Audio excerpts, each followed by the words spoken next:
people moving around. Kind of cool. They're just checking out the memorial. They're checking out Love's. Wasn't there something going on over here, I think? Yeah, well, Love's is open now, and so it's nice weather. Is that the People- grand open yeah. thing or whatever? Yeah, they've been open for, I think, a week. Like, with nice weather, 80 degrees. Love's ice cream. Where'd it go? It's right next to us in the red barn. Oh, that's the other ice cream. What? Ice cream. Ice cream. Oh, it's right in the red barn, right outside here. Right next to, Next to the parking lot. yeah. Okay, and then where is something else opening up down here also? Artis and Fox open right next to them. Right here's coming in here. Tara? Yeah, that's the old Jam and Bean. Thank you. Yeah, That's the Jam and Bean. that's gonna be in Jam and Bean, yeah. Which way barn are you talking? What? Here. Where's Right next door. I mean, if you look out this door, you're gonna, it's the red, it's like the red little barn building that was next to the yellow house. more ice cream? Yeah, more ice cream. Very, very good ice cream. Very expensive ice cream. Good ice cream. Kevin said it was $8 for a large cone, and he said like a pint was $11 or $12. I don't know what's a good price for ice cream, what a bad price for ice cream is. John bought my ice cream when I went over. It was $5. Can we look at the envelope sign or the Yeah, minutes so I themselves? think Kevin said it was $8 for a large. Why do you know what a large is? I'll do both. There you go. So have you been upstairs over there? Yeah. Really cool. No. Oh yeah, that is pretty neat. It was pretty cool space. It was way bigger than I thought it was gonna be. I was like, there's no way. Because these are just kept in. Yeah. Yeah, I was like, how much work can actually be done up there? So. They need some games and stuff like that. Yeah.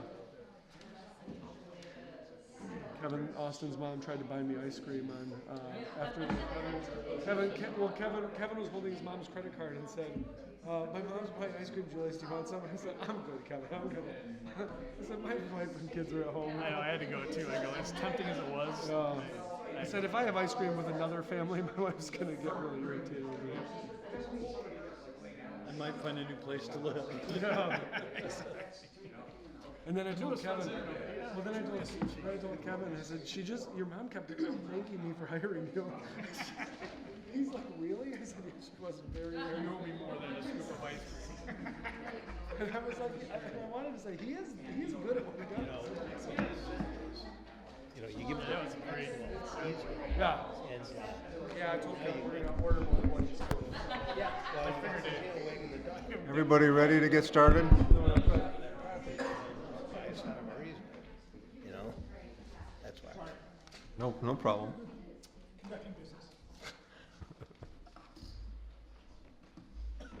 Good evening, everybody. This is the regular scheduled board meeting of Ada Township for the second meeting of the month in the month of May 2026. Could we please stand for the Pledge of Allegiance and a moment of silence?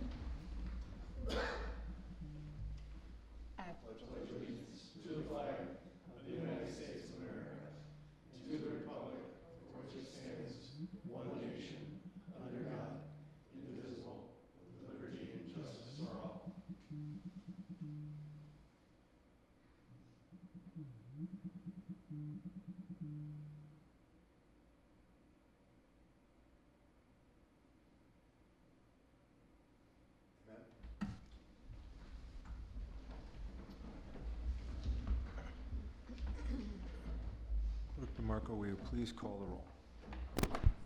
Supervisor Korth, Here. Clerk DeMarco here, Treasurer Moran, Here. Trustee Prose, Here. Trustee Hurwitz, Here. Trustee Carter, Here. Trustee Damstra is absent. We have a normal agenda in front of us tonight that was in our packages, and there's no changes expected at this point. Would someone move to approve the agenda as presented? So moved. Second. We have a motion by Trustee Hurwitz and seconded by Trustee Carter. All in favor of the motion signify by saying aye. Aye. Aye. Thank you. All right, so we're going to move into item 6, which is the general township business. It's the motion to approve the minutes and accept and file reports and communications under the consent agenda. And let me just read through these. It's kind of lengthy, but I believe it's useful for the record. So we'll have the regular board meeting minutes for May 14th, 2026, the closed session Board of Trustees minutes for May 14th, 2026. And then we have the Downtown Development Authority Board meeting minutes, March 16th, the Planning Commission meeting minutes, March 19th, the Zoning Board of Appeals meeting minutes for February 3rd and April 14th, the Ada Historical Society meeting minutes for March 12th, the Thornapple River Pedestrian Bridge meeting minutes, meeting number 8 minutes for May 15th, the Covered Bridge Park Progress meeting number 19 minutes dated May 19th, and the Grand River Drive Trail Progress meeting number 1 minutes dated May 13th. So does anyone have any comments or any remarks related to that? All these items? If not, would someone consider moving approval of these items? Move approval of all the board minutes and various reports and communications. Second. Thank you. Moved by Trustee Prose and supported by Trustee Carter to approve the minutes and accept and file reports and communications under the consent agenda. All in favor signify by saying aye. Aye. Anyone opposed? Hearing none, that motion carries. All right, so move on to item 7, which is the approval of the warrants, the Township General warrants. Treasurer Marianne, will you present the warrants? Thank you, Supervisor Korth. Good evening, everybody. Tonight, May 26, 2026, we have hand checks that total $246,888.16 and warrants that total $187,686.24 for a total of all hand checks and warrants of $434,574.40. Okay, thank you.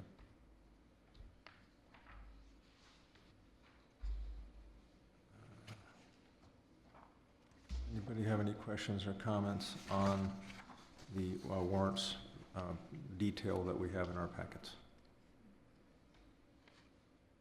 Okay, if not, would someone move to approve the warrants as presented?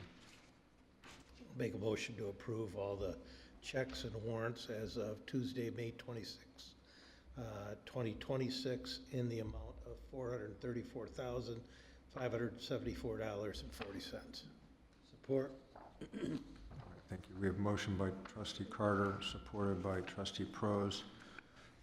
Would our clerk please call the roll? Trustee Carter, Aye. Trustee Hurwitz, Aye. Trustee Prose, Aye. Treasurer Moran, Aye. Clerk DeMarco, aye. Supervisor Korth, Aye. Thank you. Unanimously. All right, so we're going to go on to 7B, to consider the Covered Bridge Park change order number 9 for the increased cost of the dog sculpture base and some gasketed sanitary manhole lids, restroom sanitary rerouting, existing well abandonment, adult changing tables, and additional riverbank restoration for a project increase, according to the meeting agenda here, of $36,035. Thank you, Supervisor Korth. Wesley Deason, Director of Parks and Recreation. As Supervisor Korth just kind of laid these items out, I want to talk through each item individually, and then I have Mr. Perry from Progressive Companies here, as well as Mr. Franken from Caterberg Verhaeg. So just first off, the dog sculpture base. This is the installation of a reinforced concrete base to accommodate the dog sculpture that was approved at a previous meeting. A little bit of a mix-up in the quote we received from the sculptor, from the artist. We thought the base was included. It was not when we went to coordinate efforts for the placement of where the dog sculpture was going to go, and working with Caterberg Verhaeg, the artist had shared that that was not included in his quote. Fortunately, this was discussed at our Parks, Recreation, and Land Preservation Advisory Board meeting last week, and per that group's recommendation, I did reach out to the Trapp family, who are our dog park donors, and they were happy to oblige and cut us the check for the difference to cover that complete base. So incredibly gracious and generous contribution. I thank them for that. We received that check this afternoon. So. Second is the gasketed sanitary manholes. This was an item during flooding that this was being put together. I talked with Peter Sospansky from Progressives as well as BFG Director Brinks on a recommendation, and they both agreed moving forward this would be the best option for us as to not have to reduce the river water infiltration that is being treated. So those are caps that are on top of those manholes. The restroom sanitary lead rerouting is an effort to avoid any potential damage to the existing heated floor system as that building has progressed and shifted. I'll let Joel speak a little bit more to that, as well as the existing well abandonment, proper abandonment and capping of an unmarked and previously abandoned well that we did not know existed has been taken care of. And then the adult changing tables is an item that I wanted to kind of bring to your attention in particular. So this is an item that it's coming with my recommendation. After speaking with a community member several months ago about what ADA efforts are being made to make this playground more accessible for everybody, this is an item that came up that I wouldn't have ever thought of. And so I had a gentleman from our community just kind of express and share some frustrations about, hey, do you have any idea what it's like? In this case, he has a teenage handicapped child with some special needs, and just said, do you have any idea what it's like changing a diaper on a bathroom floor, on a wet bathroom floor? And I said, I don't understand that experience, but I wanted to listen and try to better learn about what we could do to make their experience better. And so this was one of the things that he mentioned if we could look into, and I told him absolutely.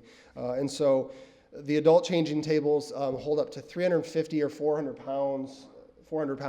And so this is just a much better use, I think, of the space. It's an opportunity for us to kind of step in the gap for that individual and for other individuals in our community who may need that. And it also, actually I spoke with someone on the phone today who caught wind of this, and they were like, hey, I have a 5-year-old in a wheelchair. I love that you're bringing this consideration to this new park space. For me, I have that 5-year-old in a wheelchair. I need to put a car seat up on there that it just provides more for the community, more accessibility. So this is something that I also shared with the PLRP last week, and they reviewed and they were in full support of that. And so that's kind of, again, just something that I brought up to the team. It was not a part of the original design intent, but I felt like it was a need and wanted your guys' consideration on that item.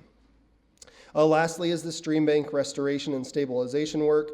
Unfortunately, with the back-to-back floods we had in April, that riverbank, the bottom of it, if you go up to the covered bridge, you can see at the base, there's been a washout. There's an eddy down there that just circulates water, and the components that were put in place in the fall just didn't have enough time to mature and get us, I think, to hold as firm as we would have hoped. And so we've worked with Joel and his team from Caterburg to come up with a plan to really reinforce that space substantially. It will require some intricacies in getting his equipment, heavy equipment in there, and getting access to that riverbank, because we have poured all that beautiful new sidewalk that's there. But correct me if I'm wrong, Joel, the plan is to have Tom at Construction do the railing repairs. At the same time, you'll have access to come in. So trying to kind of time those two projects simultaneously to get him the access that he needs. So those are the items up for consideration. I did want to note, you'll see the project fund health there. I have added that graph that Progressive was kind enough to share with us. Should these items be approved for change order, we are looking at a 28.25% contingency utilization at this point. Happy to answer any questions and also invite Mr. Perry or Mr. Franken up for any questions you may have for them. I have no questions on the change order. Good explanation. And I'm glad to see that the people that wanted the dog sculpture came up with the base. That's awesome. But I do have a question. I know we lost some time. And I don't know what we can do. I don't know if we've considered this or if it even is a feasibility. We have a pretty big year with the 4th of July being our 250th birthday. That was kind of our goal all along, and we know God had some different plans with the flood. Is there any way that we could expedite, seeing as how we have quite a healthy fund contingency balance, to expedite completion, or at least completion enough, maybe not to use all the amenities, but to be able to use the majority of it? Even if we have to work 2 shifts or round the clock, or do it whatever is necessary to get it done. Yeah.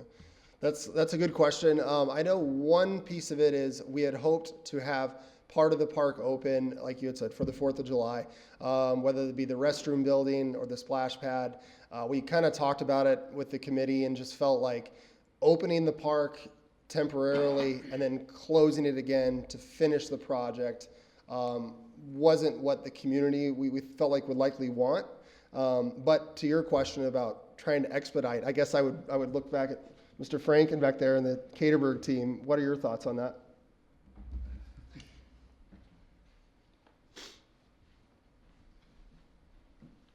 Take some thinking, more than what I had just now. Joel Franken, Caterburg Verhag. Yeah, I would have to put some thought into that. There's a lot of moving parts and pieces, and even right now, we're working at a very quick pace, I would say, in my opinion. Things are progressing well. Contractors, as one contractor leaves, another one swoops in. And right now, we're tripping over each other. There's a lack of space on site, and I think that's one big factor that would go into trying to expedite it, is that just with all the intricate parts and pieces, the playground, the PIP has to go in after the playground, and then the whole splash pad has to be built. There's just a lot of people and equipment, and I think if you're trying to cram all that in as quick as possible, everybody's going to be tripping over each other. And I also think that when you get to that point where everything's trying to hurry, not that corners are cut, but things aren't as detailed as what they should be and what I want to see this project become. Personally, I understand the desire to get it done in time for the 4th of July celebration, of course, but I agree, I'm not for expediting something, especially something that is as massive in nature as this is, with the details and the intricacies.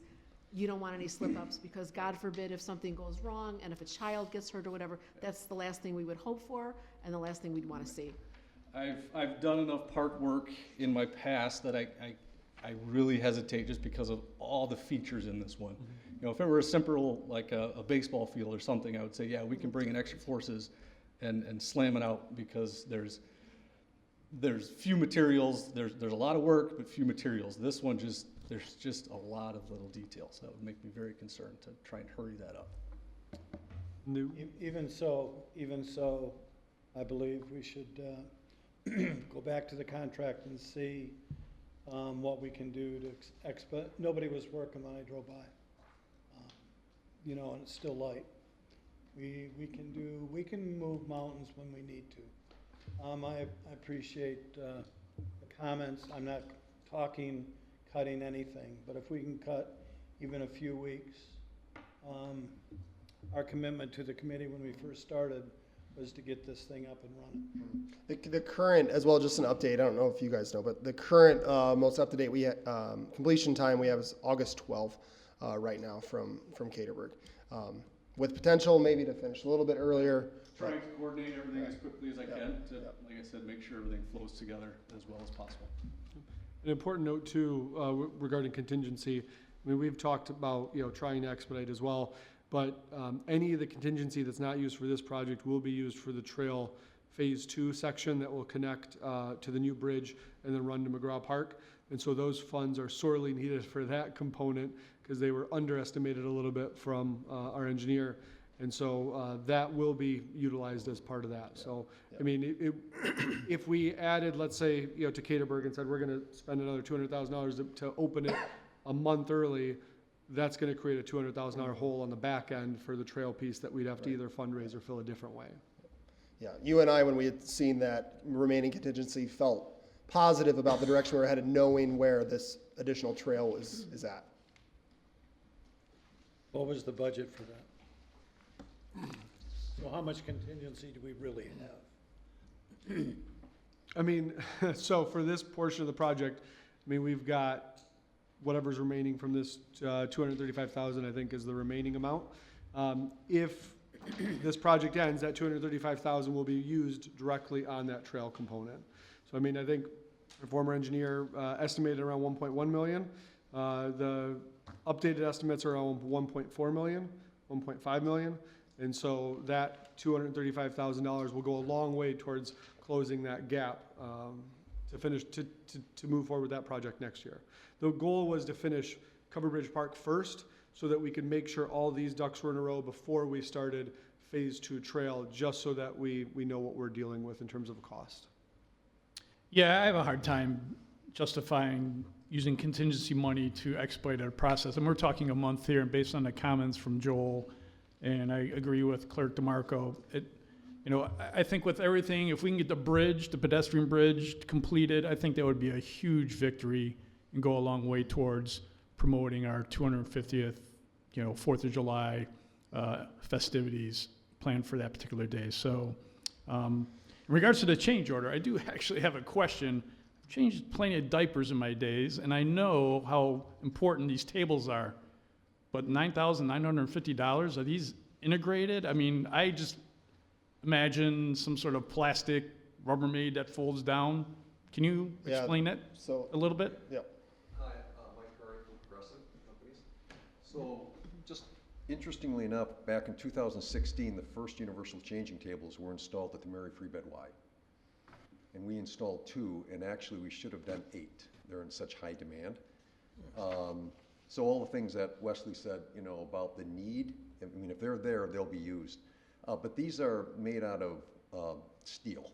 Okay. So they're not plastic, and they mount to the wall, and they take 400 pounds, and they can come up and come down. So again, it serves a whole bunch of needs, and I think you'll see them used a lot more than you think. When you say they go up and down, are you talking they fold or they literally go up and down? Yeah, they can be adjusted for height, and so they're at the Mary Free Bed Y, we just built them out of masonry and tile, so they're at 19 inches, which is a wheelchair seat height. But this gives you a little bit more flexibility. Yeah, don't get me wrong, I'm not opposed to the yeah. tables. I'm just trying to understand the cost, because again, what I see is those plastic ones that I see in every mall and every restroom. Yeah. So again, and if the committee has approved it, then I'm comfortable with it. It just seems Even extravagant for. Even the amphitheater and soccer stadium, those are being put there too, because Yeah. again, diverse community, a lot of demographics you have to deal with. And then on the stream bank restoration, I thought you were talking on the southeast side. You're actually talking the northwest.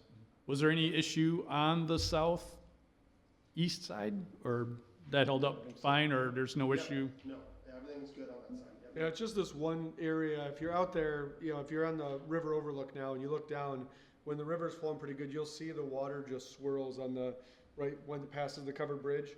And so when the river level got really, really high, it just kind of sat there and just continued to eat away. I think quicker than the other side of the river. So from the overlook, I can see it. Yeah, if you look across the straight, river. if you look straight down. Straight down. So if you're on Covered Bridge Park North, the new river overlook. Oh, do we have an overlook there? Yeah, it's the big concrete area. Okay.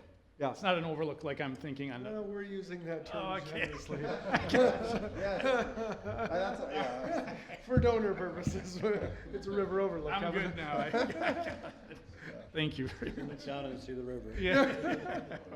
It's overlooking the river. Gotcha. Thank you. All right. Wesley, why are these called adult changing tables as opposed to baby changing tables? That's a good question. I don't know why they're technically called adult changing stations, but yeah. Can I take Clerk a DeMarco, stab? yeah. Sure. Having changed a few diapers myself, thank you. Well, I know the adult There- does it. I mean, a baby, when you think of a baby, a baby, you think of an, like, up to a year old, or Yeah. maybe even 2 years old, something like this. And I could see where a 5-year-old could be 100 pounds. Yeah, yeah, the But individual I even- said, even, yeah, I would mean, agree. if this is a 17-year-old or an 18-year-old or someone with disabilities. Sure, oh, I yeah. mean, then that's where the reinforced weight comes Mm. in, and going from a, let's say 75 or 100-pound load to a 400-pound load. Yeah. And we're dealing with someone that needs, taking care of someone who had a child with, when you deal with accessibility and mobility, last thing you want them to do is fall off the table. You need someone that's secure, that's gonna be there, I have no problem with this at all, from my background with family-wise. And also, this meets ADA. And you gotta have that if you're gonna do it. Yeah, that's where the term adult changing station comes from, ADA universal design. And again, it's showing that it can take an adult, so the child is, of course they can take a child. So that's why it's phrased.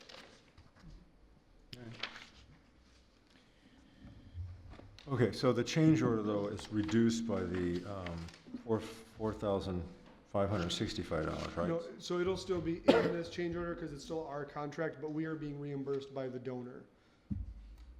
So the change order is our contract with Caterburg, and then we'll be reimbursed for that amount. Okay, so the amount still is Yeah, at amount's still the same. 36,000, but the net cash flow is gonna be 31,470, okay, all right. Thanks to the donor for stepping up. I move approval of change order number 9 as presented in the amount of $36,035. Or, We have a motion by trustee Pro, supported by trustee Carter. This is a roll call vote. Our clerk, when you're ready, please call the roll. Clerk DeMarco, aye. Supervisor Korth, Aye. Treasurer Moran, Aye. Trustee Prose, Aye. Trustee Carter, Aye. Hurwitz. aye. All right, thank you very much. All right, Yep, thank you guys for your consideration and support. Plus, I really appreciate your write-up and explanation, made this really easy. So thank you for doing that. okay, so now we're moving on to item 7C, consider Grand River Trail Improvements Project Change Order Number 1 for the increased cost of adding a section of trail on Ada Drive for repair for a project increase of $72,442. Good evening. Good evening. Thank you, Supervisor Korth. Ryan Aarons, Township Engineer with Moore and Brugink. I have before you change order number 1 for the Grand River Drive Trail Improvements Project. And interestingly enough, this is not for work on the Grand River Drive Trail Project. It is to add additional trail work to the contract on Ada Drive. So BFG Director Brinks came to me and said, hey, can you take a look at this section of trail on Ada Drive near Ada Croft? Went and did that. And it is starting to deteriorate relatively fast. Have quite a few root issues in this area. So after talking with BFG Director Brinks and Township Manager Suchi, we basically kind of concluded, hey, let's ask Tomic Construction if they will extend their bid pricing to add this work to our contract. So we reached out to Tomic Construction and they graciously agreed to do so. So this change order with the items associated would be for $72,442 to complete about 1,800 feet of trail. And it would be same scope of work where they're going to crush and shape this section of trail. They would put some root inhibitor down to prevent the roots from migrating up and deteriorating the asphalt surface prematurely, and go from there. So, any questions on this change? The big question is it's only this section and not the entire length of Ada Drive. Correct. So when we completed Ada Drive a couple years ago, we ended at the drive entrance to Forest Hill Central. And so this is just to the east of there, between Ada Christian and Forest Hill Central. And this is the worst location on that stretch. The stretch on from Ada Croft into downtown is in relatively good repair and does not need this level of work right now. I have a question. Is this on the South side. south side? Okay, Yep. I want to make sure. Yeah, so if you're at Ada Christian and you turn left on Ada Drive, it'll be on your left side, on the south side. And when we talked about it, we said, we could wait, we could bid it out, but realistically, Tomet Construction's prices, were so low compared to the other, 4 bidders we had, that we thought, well, let's see if we can take advantage of that pricing and, get a good cost for the project. I would estimate if you bid it out, you'd likely pay probably 25% more, just because of the scope and the quantity of work there. So, So that's not a change order, we're actually just pre-doing work that would have to be done in the future anyhow. Yeah, I mean, it has to be, yeah, if we didn't do it right now, we'd bid it out separately and do it as a separate project. This allows us, that's why it's a little bit unique, because we're doing a change order for a different project, but connecting it to a project for the purposes of bidding unit Sending price. it. Being that we're mobilized, is there other areas we want to look at the same time, or you feel like got a pretty What- covered? What I see is that we're doing this now because we're getting a deal. Okay.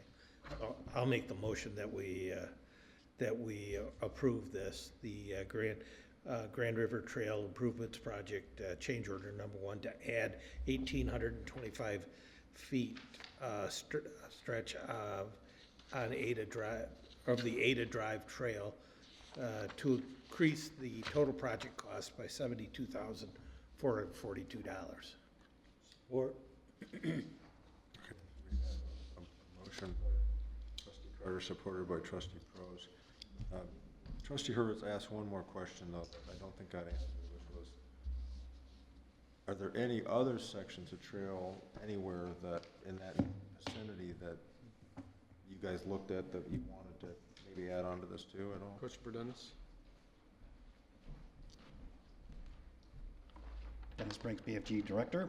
Thank you, Board. There are other sections of the trail, of the nearly 30 miles of paved path that we have, but not in this vicinity.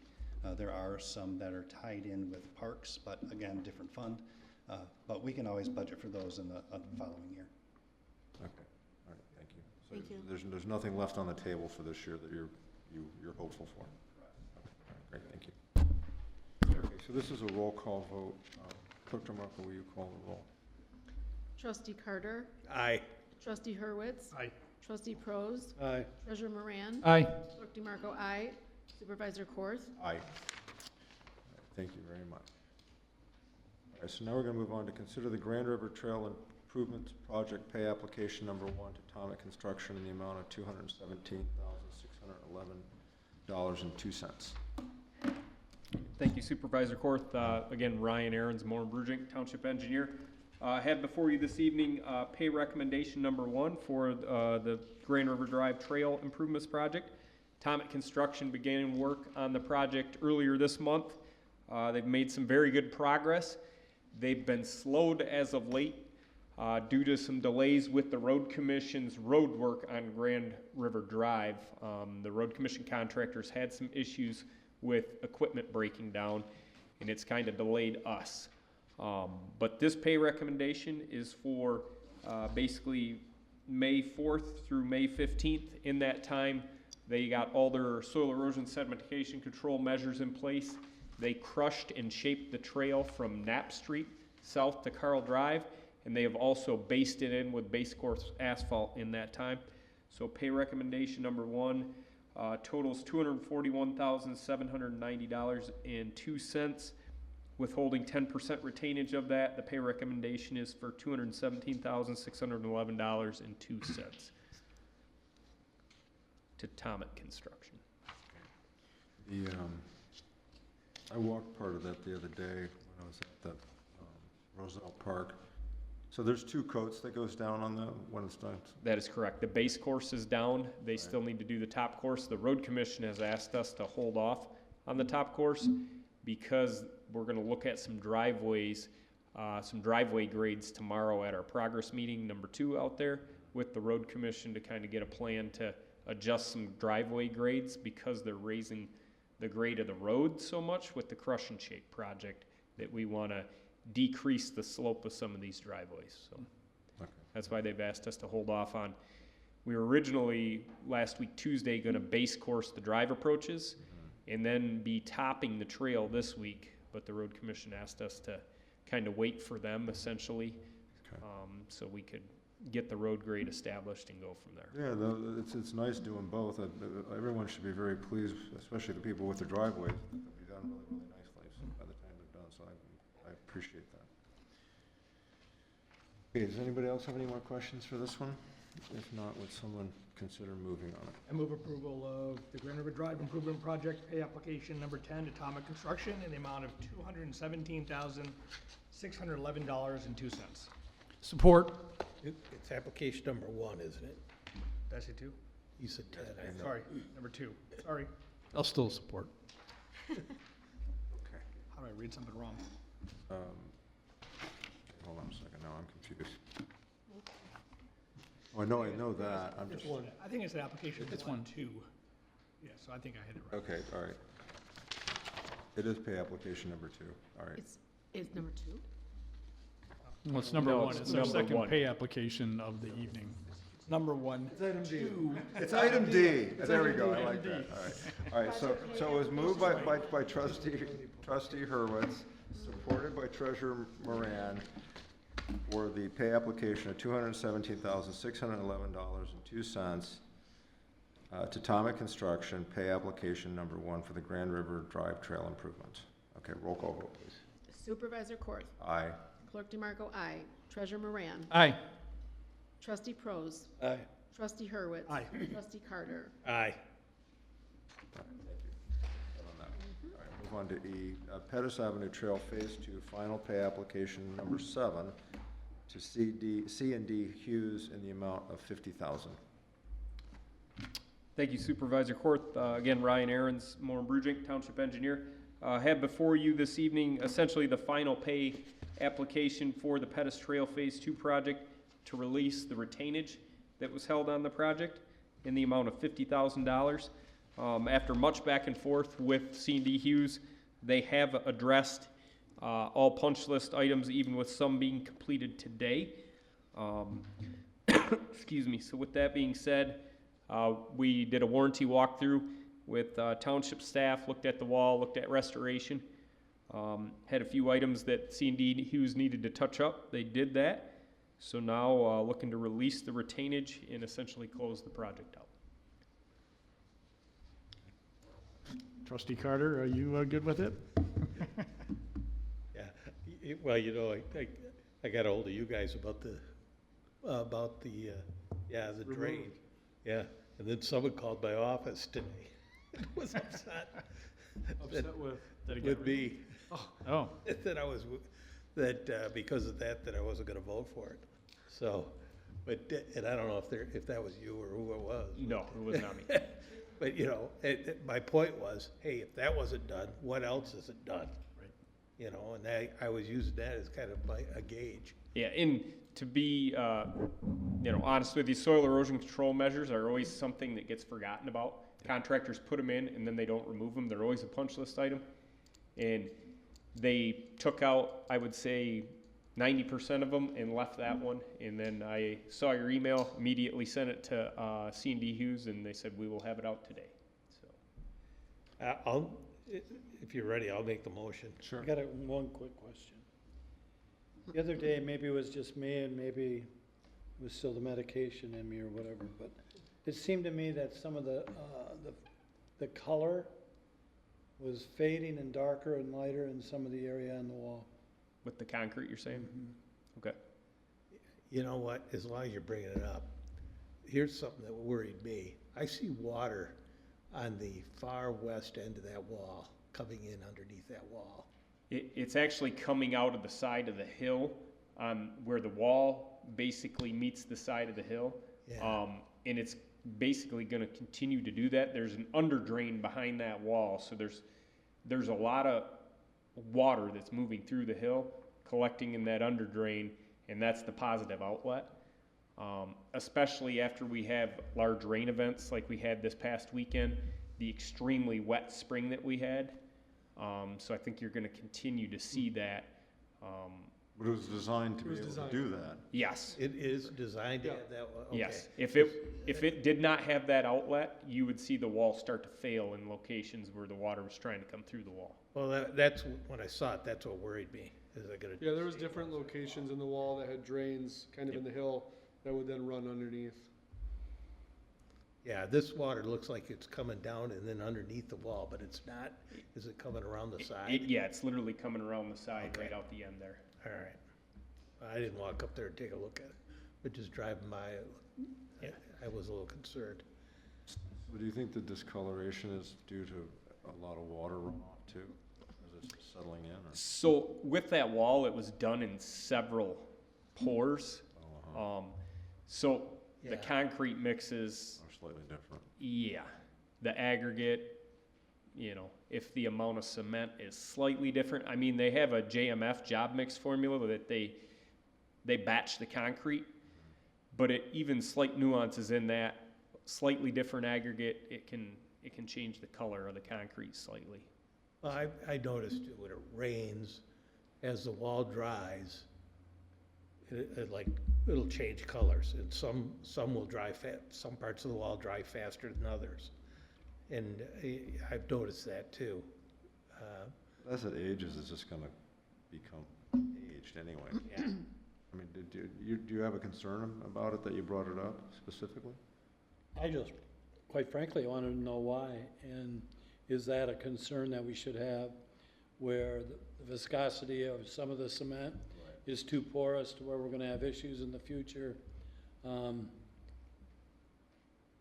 Okay, so It's the first time I've ever seen that process take place, and quite frankly, it was less than a stellar performance. They would do one section and come back 6 weeks later and drag out the whole project, and, you know. Yeah, there were some sections they had to redo because their forms and their whalers kicked out. Yeah, it was kicking out under the base, and So I wasn't 100% involved with it, but Steve did keep me in the loop on some of that stuff that happened, and so. as long as it works, I hope we don't have to go after them again in the future, but at this point, if they've done everything else, I'll make a motion to release the retention in the amount of $50,000 to C&D Hughes. Second. thank you. So we have a motion by trustee Pro, supported by trustee Carter, to release the final pay application number 7 to C&D Hughes for $50,000. Roll call vote. Marco, please. Supervisor Korth, Aye. Clerk DeMarco, aye. Treasurer Moran, Aye. Trustee Prose, Aye. Trustee Carter, Aye. Trustee Hurwitz. Aye. Thank you very much. Thank you very much, Ryan. Okay, we're ready for the first public comment of session of the evening. Would any members of the public like to come up at this time to talk about anything? Okay, seeing no technically members of the public, I'll close the public comment and move on to jump all the way down to first item of new business, since there is no unfinished business and there is no public hearing tonight. It's a resolution R052626-1, a resolution establishing utility rates for the 26-27 fiscal year. Yep, thank you Supervisor Korth. So we've been working with John Kaiser from Municipal Analytics on a rate study. The rate study is intended to move us away from the REU residential equivalency unit system. We have plans to make this potential change in the 27-28 fiscal year, the next fiscal year. We did not raise rates last year in anticipation of a potential change. We don't want to do the same thing 2 years in a row, so I did ask John Kaiser, based on the 20-year outlook, based on the potential change to the REU system, what would your recommendation be for the upcoming year? He had indicated that in the proposed resolution, the sewer REU would increase by 12%, the water ready-to-serve charge by 3.2%, and water usage, which is commodity, by 3.5%. The net impact on a typical residential customer would be about a 7.5% increase. This would take effect on June 1st, and then we would include, kind of a one-pager explaining to residents why, the rate changes. Some of it is passing on from the city of Grand Rapids, and this is kind of a 2-year snapshot, but we've got water increase and sewer increases in 25-26, and then also water increase, sewer decrease in 26-27. One of the things, if you look back to when the township actually bonded for the water and sewer improvements, there was originally projected to be much higher rate increases throughout that, and we were able to kind of tone that down a little bit. But in the grand scheme of things, it might have caused a little bit of a trigger effect, or a domino effect, that we're going to have to increase rates a little bit more in the upcoming years to try to get through some of the large capital projects. And we do now have a 10-year capital improvement plan that has been reviewed by Municipal Analytics, that is built into this rate structure. And I've included an email from John that talks about looking at what we're planning on over the next 10 years, or actually over the 20 years. Essentially, we would be looking at increases in around the 7.5% per year range. After that, about 4%. It would depend, obviously, on which projects we do, which ones come in under budget, where our rate structure goes with the city of Grand Rapids as well. So happy to answer any questions the board may have.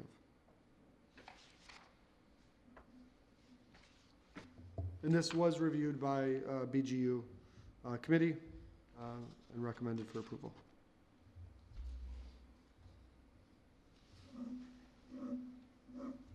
You think the short notice to the public's gonna be a problem? No, we've typically done it in the first meeting in April, and then it's normally in effect for May. And so, one of the things we can communicate is we didn't raise rates last year. And so I think that goes a long way.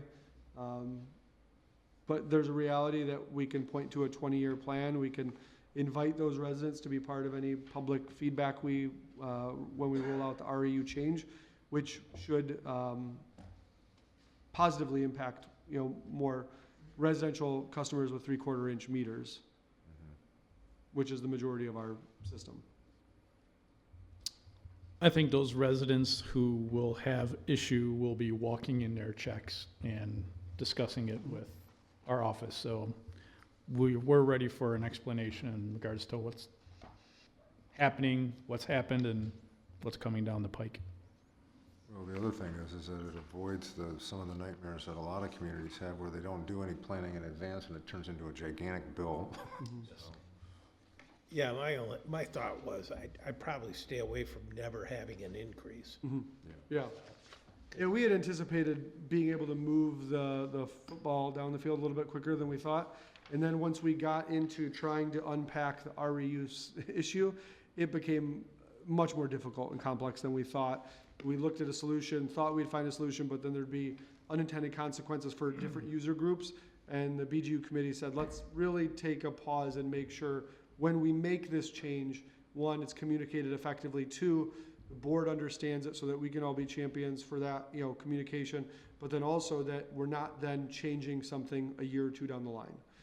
That whatever change is made is, for the long run. My only question that I have, I'm glad we're doing this and not jumping into the other at this point.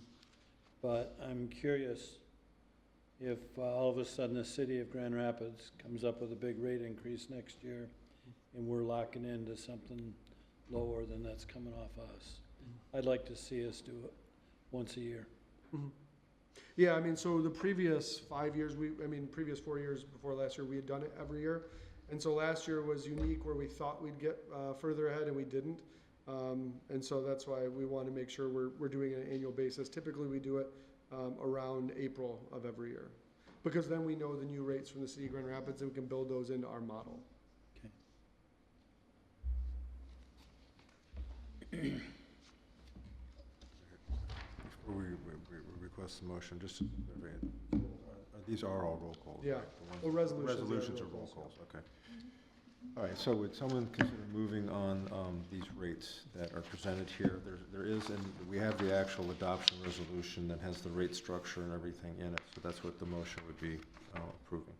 Yeah, I'll move that we approve resolution R-052626-1, a resolution regarding the sewer rates, water and sewer rates for fiscal year 2026 to 27. Support. Thank you. So we have a motion from trustee Carter, supported by treasurer Moran. This is a roll call vote, so clerk DeMarco, will you please call the roll? Supervisor Korth, Aye. Clerk DeMarco, aye. Treasurer Moran, Aye. Trustee Prose, Aye. Trustee Hurwitz, Trustee Carter, Aye. All right, thank you very much. We Okay, item 11B is a resolution R052626-2, a resolution approving Consumers Energy Streetlight Installation Agreement for Ada Drive and Bronson Street. Director Austin had asked if I could cover this for him tonight, and so this went to the DDA at their last meeting based on some safety concerns for lighting when we have large events at the corner of Ada Drive and Bronson. Consumers, the way they're structured, you have to actually approve a resolution for a lighting agreement or an amendment to the lighting agreement, and there's an installation charge, there's payment terms, and this is any time the township wants to add a light, we have to go through this process. And this would be funded through the DDA, not through the township. But happy to answer any questions the board may have. It's a street light, not a stoplight. Correct. Yep. Just light up here, okay? Yeah, just to light up the area. And right now, I mean, when we have events, we get the fire truck out there with a large light, and this will eliminate another intersection where we have to do that. Does the little red line, does that really stop there, or does it extend into the street?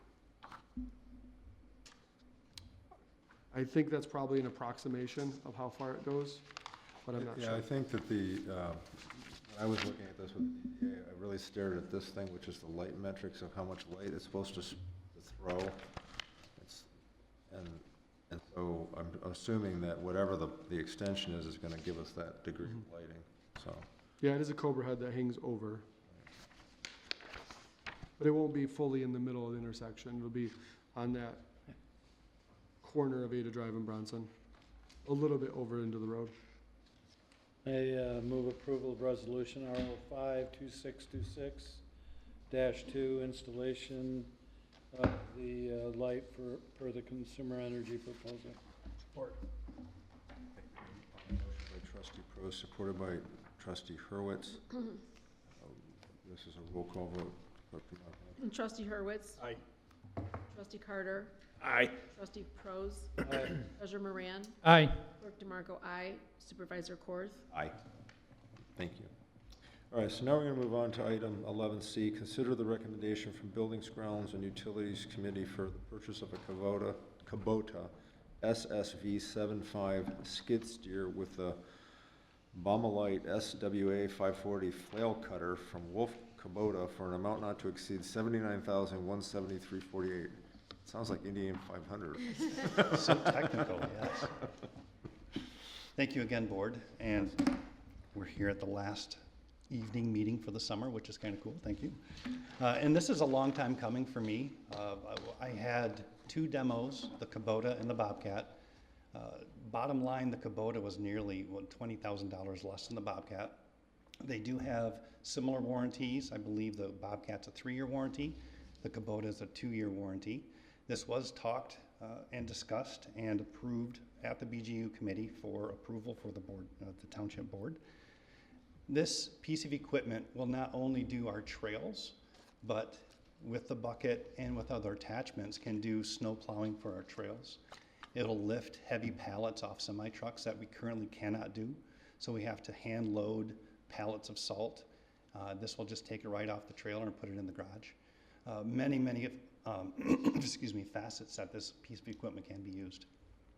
And happy to answer any questions that you have. Bless you.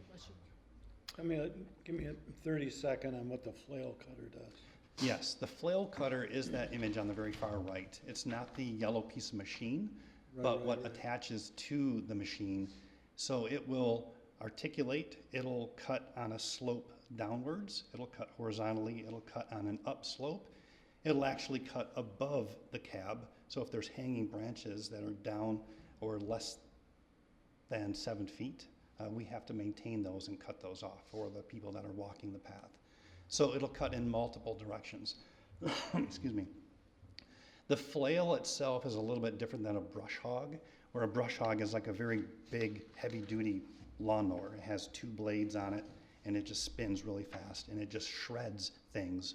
Where the flail cutter has over 100 knives on it, they're 2-inch wide, and it spins on a drum, and it'll cut the same piece of material multiple times to have a better finished product. Unlike a brush hog where it just scatters stuff all over the place. This will be a smoother, more maintained cut along our trails. Availability? Tomorrow. Dennis, where will you be, if you had this tomorrow, where would you keep it? It's a great question. Because I know your space is very limited. very good question. Yeah, yeah. I heard you were gonna park it by the files. I didn't hear that. But In your office? so we can do some shifting in the garage. Right now, we have snow plows in one stall. We can move those and keep them outside, tarp them. We still have a chipper that's outside and that's not inside the garage. So, board, please be aware that we do need a bigger A facility. space, yep. And that it's in the works, but it's coming. But we can, with organization, put this inside a garage stall We did discuss this at the Buildings and Ground Committee meeting. on May 14th. I raised that topic, that very topic. I think we really strongly need to consider some sort of temporary fenced-in area to protect the equipment that we have. I have an idea. I don't know if we want to talk about it now or later, but I do have a great idea. Well, I'd love to hear it, but I think ideas, whether it's renting space or fencing or a tent, temporary tent, I think those are things that we really have to look at versus this equipment sitting out in the open, subject to vandalism. Treasurer Moran, if we have 1 minute, we have the townhouse next door with, there's the little parking area that some people do use.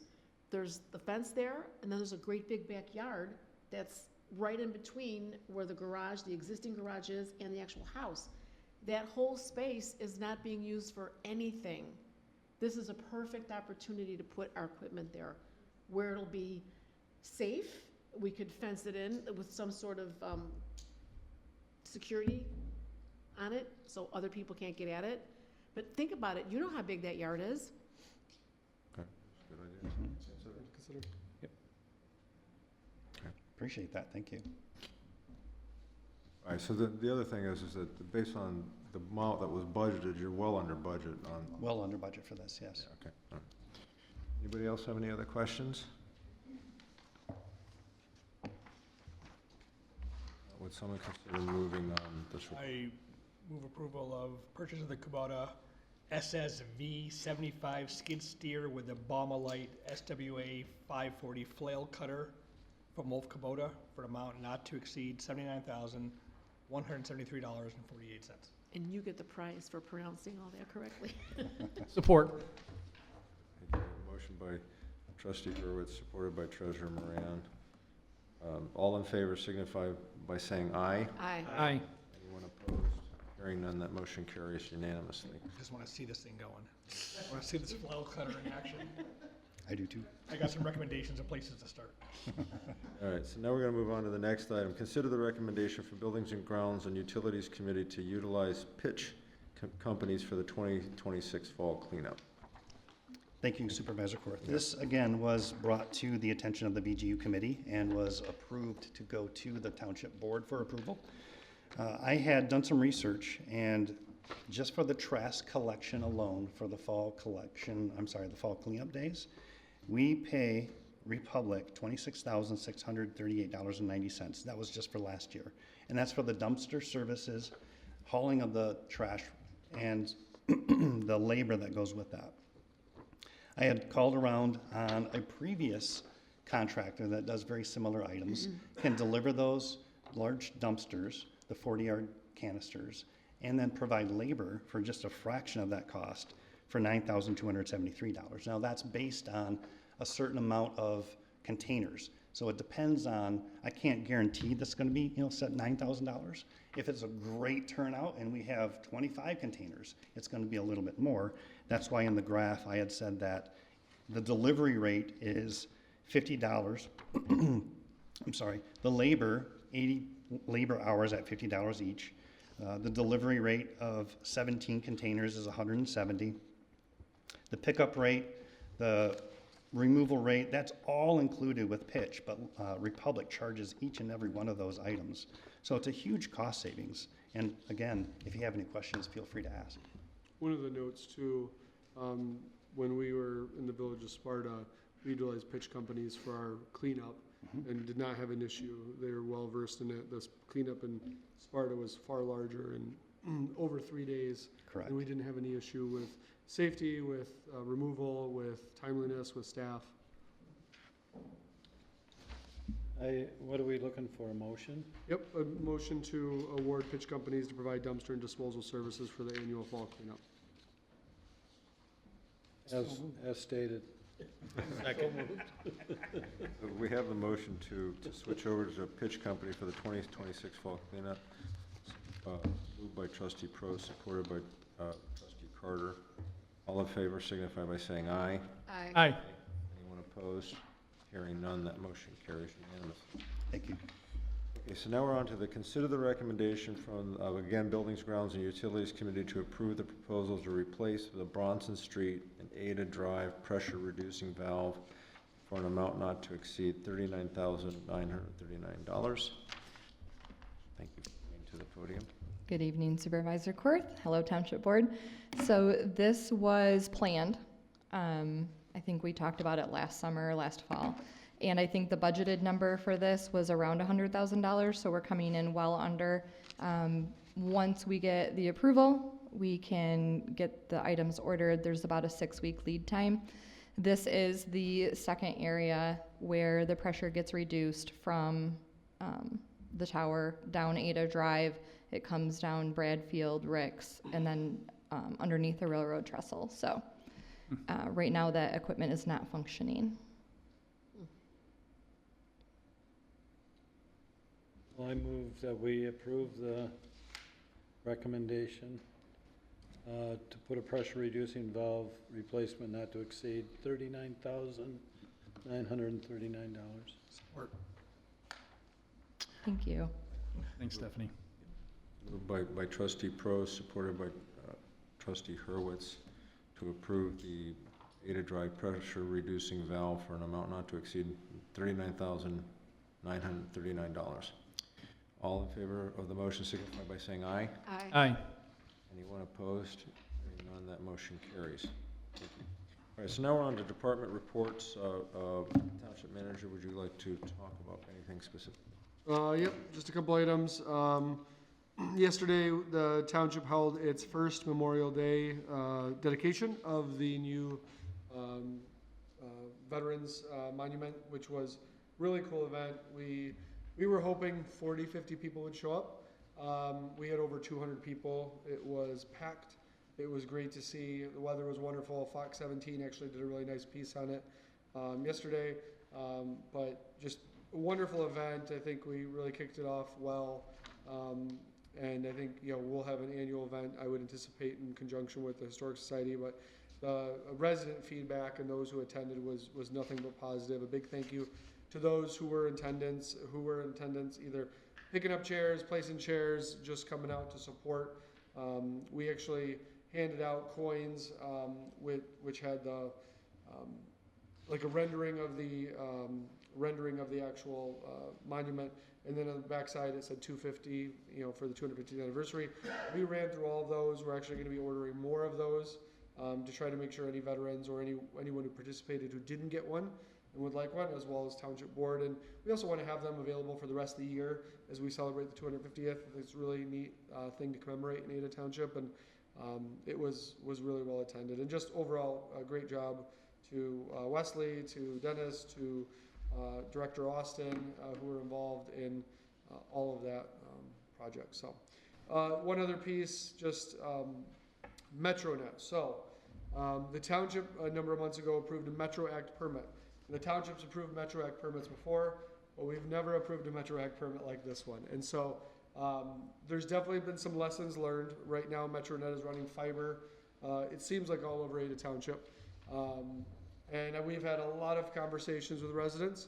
And I've just had a status check-in today with MetroNet.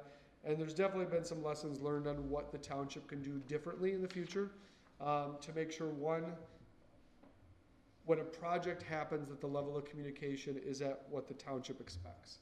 So MetroNet, while they have their communication process, they're a private company, they're moving very quickly. Their goal is to put 500 feet of line in a day. They say some days they're 1,000 or 1,500 feet a day. So they're moving very, very fast. And so it's a little bit like a tornado when they come into the neighborhood. They're not there one day and the next day there's 20 employees, there's 10 trucks, and there's wire everywhere, and then like 3 days later they're gone. And so I've gotten to know, not that I didn't already know them because we had some grass growing issues in the neighborhood. We also had some residents say, we just got the grass growing and now you're tearing up our lawns with fiber. And so I tried to explain to residents, the public right-of-way as well as the public utility easement. So a lot of property owners don't ever realize this when they purchase a home. There's utility easement, and utility easement could be water, it could be sewer, it could be telecom. One of the things that qualifies is fiber. Despite what some residents might think that it's not a utility, it is. And so it is protected under the Metro Act permit requirements. Even if residents don't use the service, it's still an obligation to put it in, and they're paying for that whether it ever gets used or not.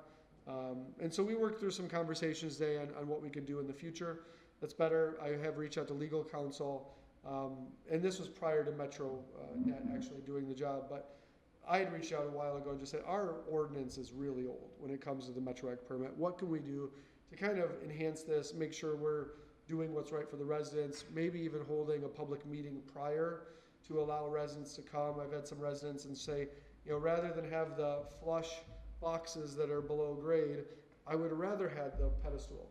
But ironically, most people don't want that. And so, just having an opportunity for residents to provide feedback beforehand, I think would go a long way towards some of these projects and the success they have. Ultimately they'll be out of here in a couple weeks. But I know the clerk's office has fielded a number of calls. I know I fielded a number of calls. I'm sure, I know planning department, I know Stephanie is working a lot on all the mystics to try to keep up. And so we've never had one the scale of this size. And so it definitely was a learning experience for us. And I'll jump in there and add, moving forward, it's up to us to determine what our expectations are. We must have better communication with them. I want to see what communications are you putting out to the residents, because my office has been besieged with calls at a very, very, very busy time anyway.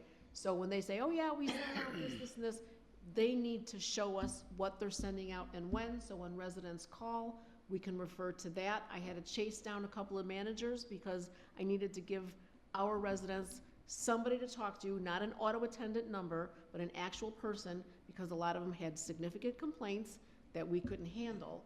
So I needed to get an actual contact information for people at the company that they could field all their complaints to. So this was a tough one. So what I'm hearing is that there's been no communication from this company in regards to. There has been. So they indicate they sent a flyer, and I asked them for a copy of it, so they're sending it over. But they indicate that 45 days out, they send a flyer to the residents, and it says, we're Metro Net, we're coming to your neighborhood. Now, it could be looked at as an advertisement, whether someone throws it away, whether it doesn't.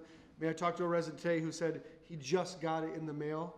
And so MetroNet indicated they sent one 45 days out and then 10 to 15 days before. And so that's one of the pieces, the Clerk DeMarco talked about, would be making sure in our ordinance, can we require certain kinds of communications? Can we make sure that not only are we seeing what their communication is, but can we also supplement that communication? It's very easy, and while there is some expense or cost to it, for us to be able to mail a letter to residents is extremely efficient. And so for us to do it, it would take away a lot of this headache. We do it when we do water main projects. We did it when we did Grand River. And so we have, who do you contact? What is the expectation? What is the schedule? All of these things can be communicated. And so we'll make sure that we build that into any future application requirements. You're right, it is easy, but I do believe that every single penny spent on a communication should come from the company, hands down. We did the Conservation Boardwalk final project inspection today, so that was really cool to see.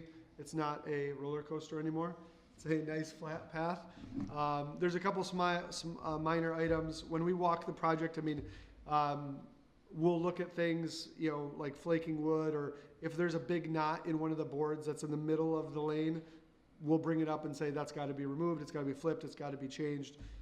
They're gonna be doing some restoration. They also hit one of our wayfinding signs with some of their equipment, and so they're gonna replace that as well. But overall, it looks really, really good.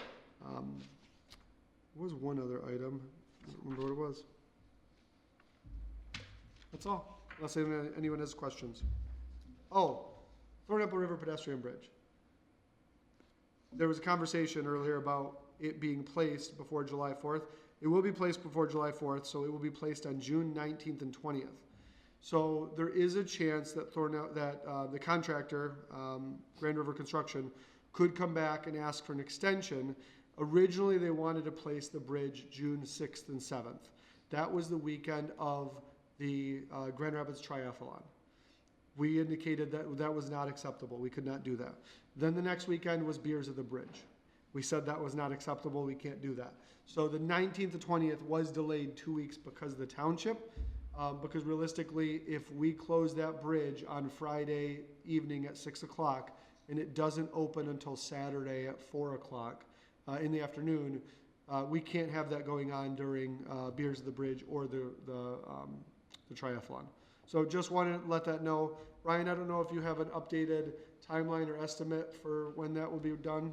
So they would start Friday evening, close everything down about 7 p.m., start to have the structures delivered. They basically will set them on the existing road bridge, weld them together, and then pick and place the first set of structures, have the second set delivered, and then pick and place those and go from there. But yeah, 7 p.m. Friday evening through probably 3 or 4 p.m. Saturday afternoon, everything would be shut down. Yep. And there will be an advance notice board from the Kent County Road Commission at least 7 days in advance. And then we're making sure we're going to put some out on communication on our website as well as social media to let people know, because that will be a big closure. And we've even communicated with Chief Murray regarding having Cascade cover calls on the south side if we're not able to get access as quickly. It's not as if once the structures are set, they're all set and done. They still need to pour the concrete decks, pour the approach slabs, tie everything back together. So there is some work that's going to have to take place after the structure. I think they said maybe 2 weeks. Yeah. Is the lift weather dependent? You get a bad storm that weekend, that Friday and Saturday, is that not gonna happen? Yeah, it could definitely delay. Yeah, I mean, if we get 40, 50 mile per hour winds, they're not going to be picking up that bridge deck. I figure, I just wanna make, just wondering. Don't put that out there. No, now that I've brought it up, it won't happen. Julius, can you just give us an update in regards to Justin's concerns from a couple of weeks ago in regards to the gun club? I mean, I've seen Sheriff, I think you've spoken to them. Yep. Is there concrete evidence in regards to his concerns? Where are we at? Yeah, so I mean, there was concern regarding a bullet that left the range. A report was done by the Kent County Sheriff's Department that was lacking in detail and follow-up. And so our community policing officers actually noticed it and said, we saw that report, that was not great. We want to go out and we want to be able to talk to them. And so that was actually the week we were having the inspection. So I had asked Deputy Jackson to hold off. I said, because we actually have our NRA inspectors going to be out there, and we don't want the Sheriff's Department going there the day before and messing up something, and all of a sudden it causes an issue. Director said went out there with the NRA inspector as well as representatives from the gun club to do the inspection. We anticipate getting the report back probably in 2-3 weeks. Once we get that report will be shared with the board. We will be sharing it with residents as well. And then we have the opportunity to have that reviewed by a peer review, because just because someone puts it into a report doesn't mean that that's the fact. It just means this is one person's review. And so we already have someone lined up that could potentially step in and read the report and say, is this actually what's going on? The images, do they support the narrative that is being provided? And so I got to follow up with Deputy Jackson. He was in my office today. I forgot to ask him about it. But we don't have any concrete evidence that the bullet left the range and hit a tree. Doesn't mean it couldn't have happened. Director said he visited the site. Even though he wasn't able to participate in terms of asking questions or do things, it was very much in that situation where that range is lined up. Someone would really have to go out of their way to try to fire in a way that would not that would not just line up straight with the backstops and all the different components. Again, it doesn't mean it didn't happen, but we don't have any evidence that it did. We also don't have any evidence that it didn't. And so we continue to communicate with the neighbors. I know Mr. Alex and Andrews brought it up at the Planning Commission meeting, I believe. I do believe there's a certain portion of the neighborhood that want that gun club removed, want it shut down. We've communicated that our goal is to make sure they're operating safely. If the report comes back that they're operating safely and it's peer reviewed that it's operating safely, then obviously we'll have to take that step when we get there. If it comes back that there's improvements that are needed, then obviously we'll work with the gun club and try to enforce those. One piece that I think is out there, and the board is not necessarily aware of it yet because it hasn't risen to the level of planning commission review or board review, is the gun club's interest in making modifications to their site to potentially change or alter or add operations. And so one of the components, we would have a lot of flexibility in that instance to maybe add some language regarding future inspection, some of the things that we've been limited to now, where we're required to get a court order to do it. Maybe we say, we'll work with you if it comes back clean and there's no issues. And maybe there's a way we can try to make the site safer through some of the improvements, I'm not sure. But I think there is still opportunities to take some more bites at the apple as we move forward in the process. Could we implement something, whether it's an ordinance or I mean, I don't know how private that is or whatever, but couldn't we incorporate something that says we have an annual inspection or something like that? So we can't without their approval because it's a PUD. Okay. So we did a PUD approval for them. And so that would be something that we could correct potentially if we amended the PUD, because realistically, if they want to make a change to it, we would amend the PUD to include any new language that they're looking for, and then we would have an opportunity to use that as a bargaining chip to say, we'll consider the PUD, but we want this additional language put in. And our goal is not intended to be, difficult. It's just intended to allow us to be able to communicate to residents that yes, they are operating safely, they are adhering to the ordinance, just like any other property in Ada Township. And realistically, if you have nothing to hide, why would you want to? So why would somebody not want to have an annual inspection knowing that our operation is fully on the square, it's safe, it's secure, and all that? A lot of people don't like the government showing up to your house to say, can I look around? I mean, I understand what you're saying, but and we've had that conversation, and we'll continue to have that conversation with the gun club. And our hope is, and we've hoped this the entire time, is that it comes back and that, if there's improvements that need to be made, we'll make them. If it's safe, then we can at least say we've done everything we can to ensure that this operation is safe. And what safe means is safe within the general accepted operating practices of the NRA handbook. It does not mean that someone can't operate outside of that and fire a bullet or fire a round in a direction that's not intended if there's not proper supervision on site. And that's something that we just don't have control over as we move forward. Wait, Julius, I have one question. Has there been any other communications from residents on the 3 Mile Road regarding that project? Yeah, so I communicated to Jennifer Marsh, let her know that the board had approved the RAP treatment to share that with residents, and that we would be sending out communication when we had a better timeline for the RAP treatment. And so I actually did have a communication from a resident that indicated they appreciated the letter. They were not aware of what was going on with the communication about 3 Mile Road, and they did not support paving the road. They moved there because it was gravel. They want people to go slow because their car's going to blow up because of all the potholes, and they were okay with that. And so I said, I appreciate that, but we can do better. I mean, the RAP treatment, I think, will put it in a better position. But overall, the communication's been good. I think residents feel like they've been heard. It sounds like the condition of the road has been better, and even on some of these rain events has held up better. And Dan, I don't know if you I think that's true. But I think, like I've said, I think it's a metamorphosis that's taken place for 20 or 30 years. Every 5 years, you can see that it's getting better. And the guy we talked to from the county admitted, yeah, that's what's happening. They're just using better materials every year. Clerk, Mark, would you want to talk at all about your report? Thank you. The Finley Cemetery project is coming along wonderfully. We had a break in the winter weather, so we were graced with an early start. I always attach pictures. I usually go out there at least once a week and take some pictures of the progress. Hope you enjoy them. If you have any questions, please let me know. I want to emphasize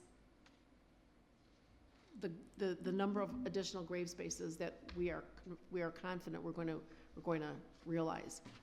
I think I'm being a little conservative here with about 40, but it'll definitely be 40.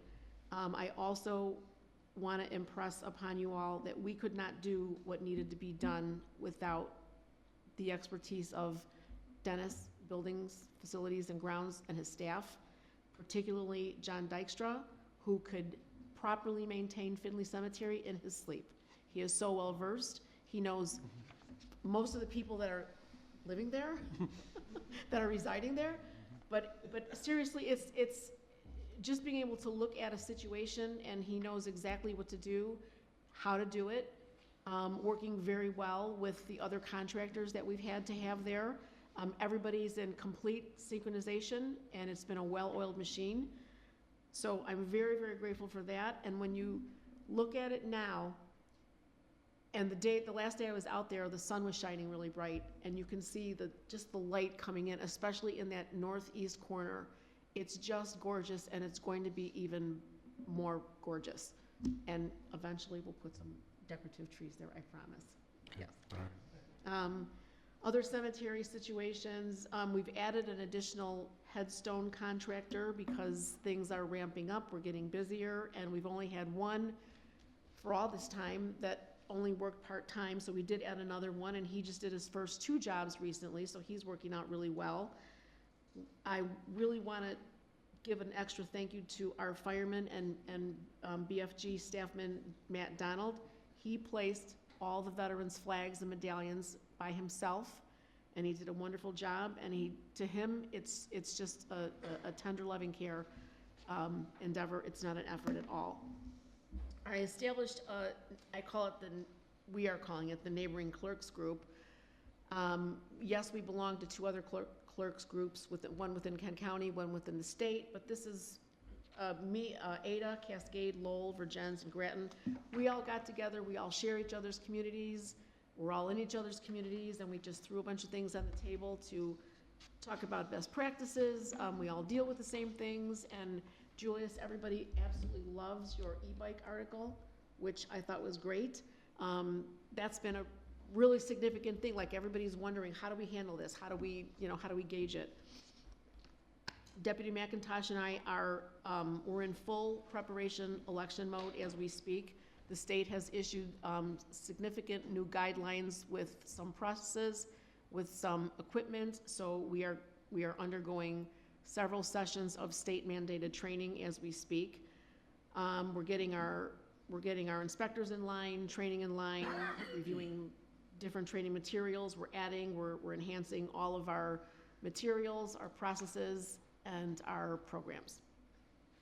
I really hate bringing this subject up, but I want to, and I know it's a sore subject, but solicitation season is underway, and it has already driven us crazy with phone calls, with groups of very, very rambunctious people who don't pay attention, and they don't have any respect for rules, regulations, or other people.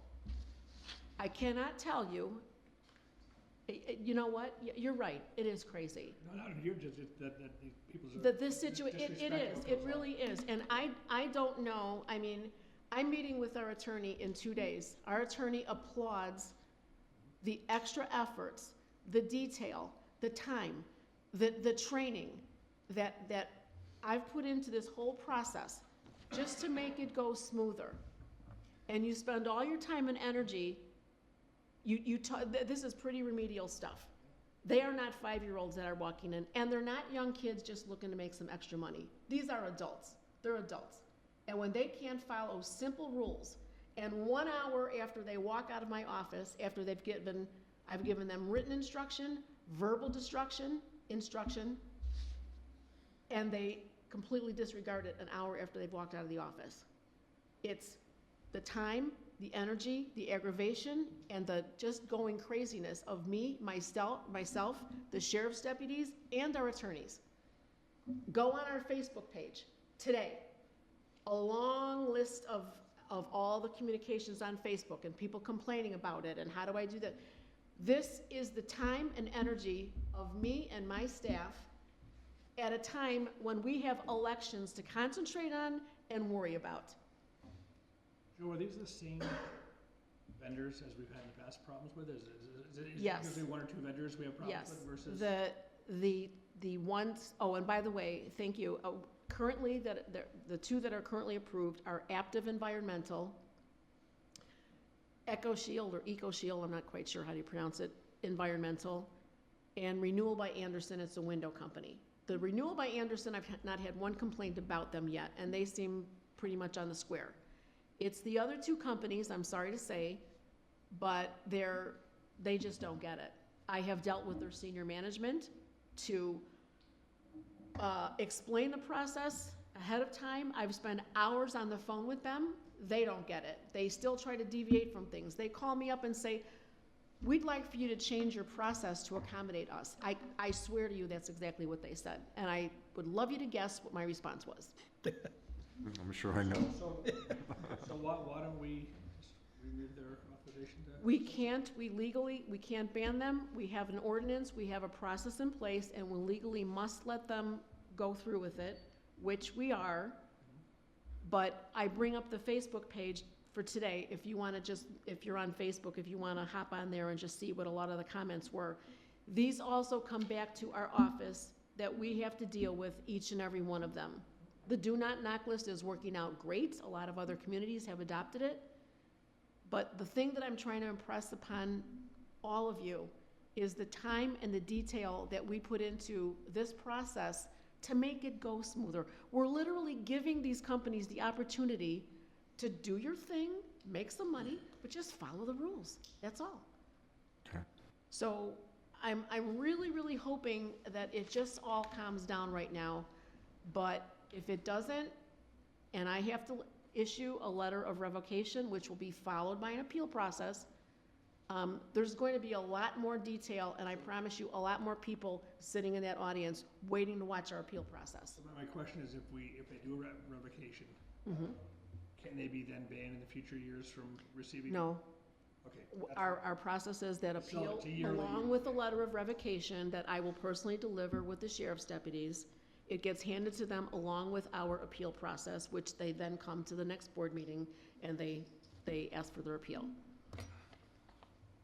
So it's a shame. And last good note is, please help me welcome our new administrative assistant. Her name is Emma Hondorp. She has lots of clerk's experience. She's worked for Byron Township Clerk as well as the City of Grand Rapids Clerk.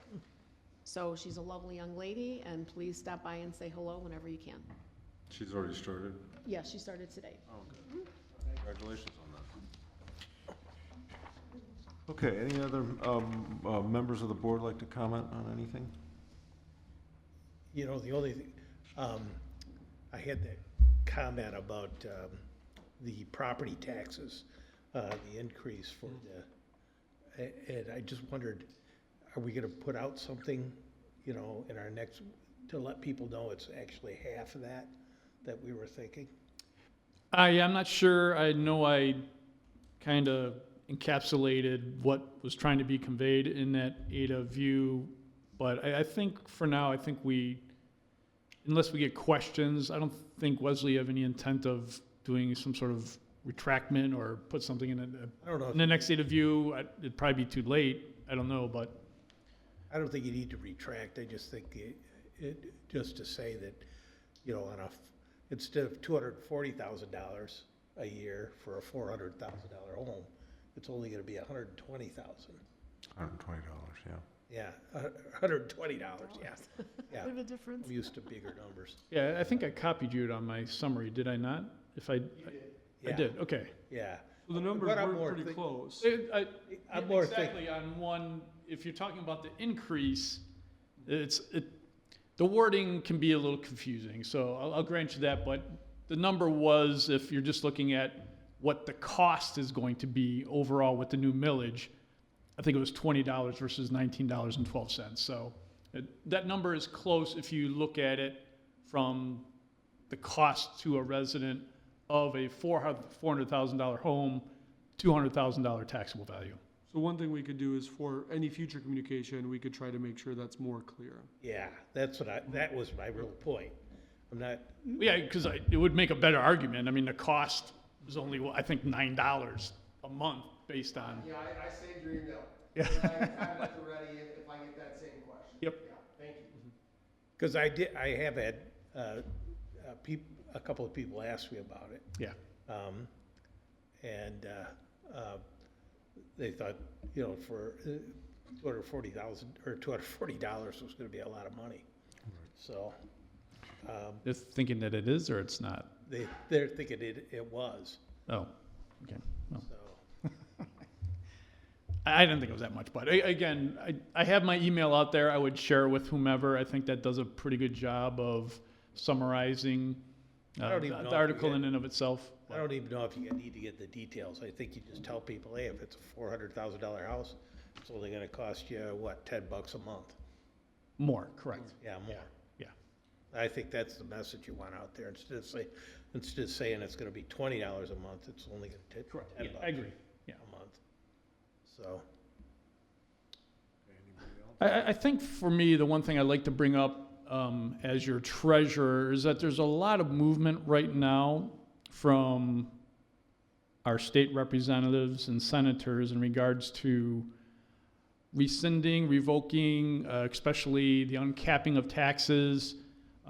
We have Axe My Tax. There's a lot of things, and the approval to no longer uncap somebody's taxable value on a transaction is already approved by the House, and I believe it goes to the Senate. There's some hurdles there, but I would start to look at that stuff. I can get you the information, but this will be a significant impact to Ada Township if we are unable to uncap and capture a value of somebody's home like a Mr. Decker's who just got demolished, and we can't capture the true taxable value of that home. So again, I can't remember the House bill number.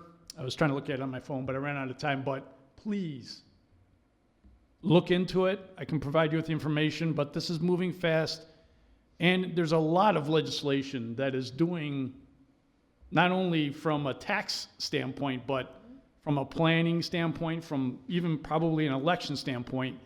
The state, for whatever reason, and legislators are trying to take a lot of our control at the local level and put it at the state level. So just a heads up there. Happy to provide any information if you want it, but it will get to the point where we'll need to reach out to our legislative body. so it would actually, they would do things that would reduce tax revenue Correct. by doing that. Yes.